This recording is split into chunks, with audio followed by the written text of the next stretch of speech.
Welcome to this channel. जैसे कि हमने पिछले सेशन में देखा था कि शॉर्ट रन इक्विलिब्रियम आउटपुट में हमने कंटिन्यू किया था कि कैसे हम लोग इक्विलिब्रियम जो लेवल है उसको अचीव करेंगे। तो इसमें हमने एग्रीगेट डिमांड मतलब aggregate supply equal to aggregate demand approach देखा था और S equal to I approach देखा था। तो अगर आपने अगर उस वीडियो को नहीं देखा तो जाकर अभी वीडियो आप देखें। इसके बाद ये आगे का जो कंसेप्ट है आपको अच्छी तरीके से और समझ में आएगा। ठीक है, तो इस वीडियो में हम देखेंगे कि कैसे इन्वेस्टमेंट जो है वो मल्टीप्लाई होता है और मतलब मल्टीप्लायर के कंसेप्ट को समझेंगे कि जो हम इनिशियल इन्वेस्टमेंट करते हैं वो कैसे मल्टीप्लाई होते होते वो इंक्रीज हो जाता है। ठीक है, और इसमें देखेंगे कि फॉरवर्ड एक्शन क्या होता है और बैकवर्ड एक्शन क्या होता है और रिलेशनशिप क्या होता है एमपीसी के साथ और एमपीएस के साथ। जिसके इसके बाद जो है ये चैप्टर जो है वो कंप्लीट हो जाएगा। ठीक है, तो चलो वीडियो स्टार्ट करते हैं और देखते हैं कि इन्वेस्टमेंट मल्टीप्लायर क्या होता है। तो इन्वेस्टमेंट मल्टीप्लायर का मतलब होता है कि जो हम इनिशियली किसी चीज़ में इन्वेस्टमेंट करते हैं तो उसके थ्रू हम कितना इनकम को अर्न कर रहे हैं वही हमारा इन्वेस्टमेंट मल्टीप्लायर है। अगर हम मान लीजिए कि 20 रुपये इनिशियली इन्वेस्ट किए और उससे 100 रुपया कमाया तो हमारा इन्वेस्टमेंट मल्टीप्लायर क्या होगा, 5 हो जाएगा, 5 टाइम्स। मतलब कि हमारा जो इनिशियल जो है इनकम है, जो इनिशियल इन्वेस्टमेंट था उससे हमने 5 टाइम ज़्यादा हमने इनकम अर्न किया। तो जो इन्वेस्टमेंट मल्टीप्लायर का मतलब होता है कि number of time by which increase in output और इनकम दोनों ही बराबर है, जैसे कि एस इक्वल टू वाई होता है। ठीक है, तो देखते हैं इंक्रीजिंग आउटपुट और income exceed the increasing investment. मतलब कि जितना हम इन्वेस्टमेंट किए हैं उससे ज़्यादा जो है वो हमारा इंक्रीज करता है आउटपुट और इनकम को, तो वो हमारा इन्वेस्टमेंट मल्टीप्लायर होता है। ठीक है, तो सिंपल अगर लैंग्वेज में हम बोले तो investment multiplier is the ratio between the changing income and changing investment. ठीक है, चेंजिंग इनकम और चेंजिंग इन्वेस्टमेंट का रेशियो होता है। तो सबसे पहले हम जब भी चीज़ कंज्यूम करते हैं तो हम क्या करते हैं, इन्वेस्टमेंट करते हैं। इन्वेस्टमेंट को एक्सपेंडिचर बोल सकते हैं। ठीक है, तो हम रिलेट किससे कर रहे हैं, इन्वेस्टमेंट से इनकम को रिलेट कर रहे हैं। तो जिससे हम रिलेट करते हैं वो हमेशा डिनोमिनेटर में रहता है। तो इन्वेस्टमेंट को चेंजिंग इन्वेस्टमेंट से रिलेट कर रहे हैं इनकम को, तो इसलिए delta Y upon delta I होगा। जैसे कि हमने इनकम के साथ एमपीसी को कंजम्पशन को देखा था, सेविंग को देखा था, तो इनकम जो था डिनोमिनेटर में रहता है और जीके है वो होता है मल्टीप्लायर। होप कि आपको ये समझ में आया होगा। अब समझते हैं कि रिलेशनशिप इन मल्टीप्लायर और एमपीसी के साथ कैसे होता है। जैसे कि मैंने पिछले वीडियो में भी बताया कि एमपीसी क्या होता है। ठीक है, तो मार्जिनल प्रोपेंसिटी टू कंज्यूम, कि हम टोटल इनकम का एक एडिशनल इनकम के इंक्रीज होने से हमारा जो कंजम्पशन पर जो इम्पैक्ट पड़ता है वो एमपीसी होता है। और मल्टीप्लायर के कंसेप्ट मैंने अभी बता दिया। तो जैसे जैसे एमपीसी बढ़ेगा वैसे ही हमारा मल्टीप्लायर भी बढ़ेगा। मीन्स कि there is a positive relation between the MPC and multiplier. when MPC increases multiplier will also be increases and when the MPC decrease MPC will also decrease।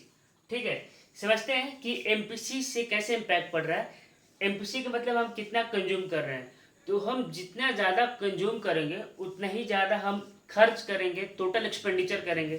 ठीक है, तो अगर हम ज़्यादा कंज्यूम करेंगे तो ज़्यादा खर्च करेंगे, ज़्यादा खर्च करेंगे तो क्या होगा, हमारा इन्वेस्टमेंट ही तो कर रहे हैं, एक्सपेंडिचर को इन्वेस्टमेंट ही बोलेंगे। तो जितना ही ज़्यादा इन्वेस्टमेंट होगा उतना ही हमारा जो है आउटपुट है और जो इनकम है। ठीक है, हम ज़्यादा खर्च करेंगे तो गुड्स ज़्यादा बिकेंगे तो इनकम ज़्यादा होगा। इनकम अगर ज़्यादा होगा तो क्या होगा, जो मल्टीप्लायर है वो भी ज़्यादा होगा। तो मतलब इनिशियली जितना किए थे उससे काफ़ी ज़्यादा आएगा आपका मल्टीप्लायर। तो multiplier is a positively related to MPC and inversely related to MPS. अगर हम कंजम्पशन ना करके अगर हम सेविंग करेंगे तो जो इनकम जो अर्न करते हैं वो नहीं हो पाएगा, मतलब टोटल एक्सपेंडिचर बंद हो जाएगा तो जो अर्निंग है जो इनकम है वो भी बंद हो जाएगा। तो इसलिए जो मल्टीप्लायर है एमपीसी के साथ पॉजिटिव रिलेशन होता है और एमपीएस के साथ निगेटिव रिलेशन होता है। ठीक है, जितना ज़्यादा एमपीसी रहेगा उतना ही ज़्यादा मल्टीप्लायर होगा। जितना कम एमपीसी रहेगा उतना ही कम हमारा मल्टीप्लायर होगा। मीन्स कि हम अपने पैसे से ज़्यादा पैसा नहीं बना पा रहे हैं, ठीक है। अपने इन्वेस्टमेंट से हम कैपिटल फॉर्मेशन नहीं कर पा रहे हैं, हम ज़्यादा इनकम नहीं अर्न कर पा रहे हैं, ठीक है। तो जो मल्टीप्लायर होता है, वो जो रिलेशन होता है एमपीसी और मल्टीप्लायर के बीच में, हम इसको यूनिट करते हैं 1/1 माइनस एमपीसी।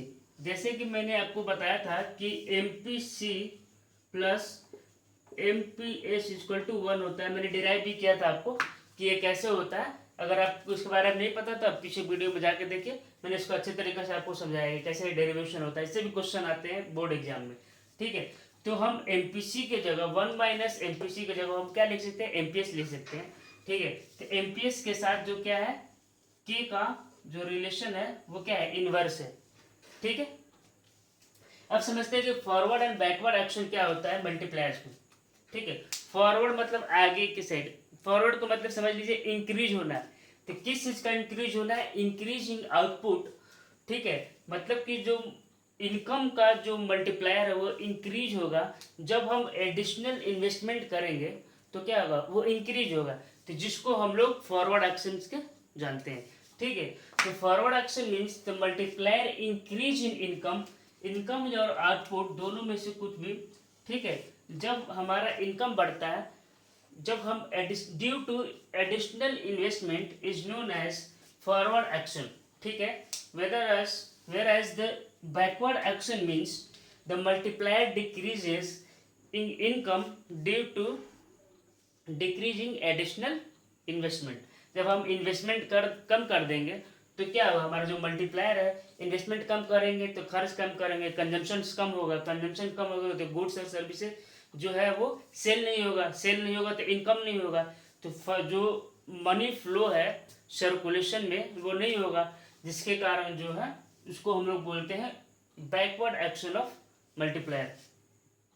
तो इस कंसेप्ट के साथ ये जो चैप्टर था, जो शॉर्ट टर्म इक्विलिब्रियम, इसको एक समरी में मैं बता देता हूँ कि short term equilibrium, short term का मतलब क्या हुआ, माइक्रो इकोनॉमिक्स में जो फादर ऑफ माइक्रो इकोनॉमिक्स है, ठीक है, जॉन मार्नियर्स, उन्होंने बोला था कि शॉर्ट टर्म का मतलब होता है कि जब हम when the technologies remain constant the level of the output will increase when the level of जो एम्पावरमेंट विल इंक्रीज, ठीक है।